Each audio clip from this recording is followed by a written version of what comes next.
পথের পাঁচালী উপন্যাসের তথ্যসমূহ। এটি লেখকের আত্মজৈবনিক উপন্যাস। যদি কোনো উপন্যাসে লেখকের নিজের জীবনের ছায়া থাকে তাহলে সে উপন্যাসকে আত্মজৈবনিক উপন্যাস বলে। আর যদি কোনো ঘটনা ছাড়াই নিজের জীবনের তথ্যগুলো লেখা হয় তখন সে সাহিত্যকে আত্মজীবনী বলে। উপন্যাসটির প্রকাশকাল 1929। এ উপন্যাসটি 3টি খণ্ডে রচিত হয়েছে। 1. বল্লালী বালাই, 2. আমাটির ভেপু, 3. অক্রুর সংবাদ। এ উপন্যাস নিয়ে চলচ্চিত্র তৈরি করেছেন সত্যজিৎ রায়।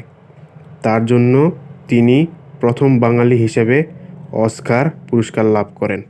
এ উপন্যাসের চরিত্রগুলো হলো অপু, দুর্গা,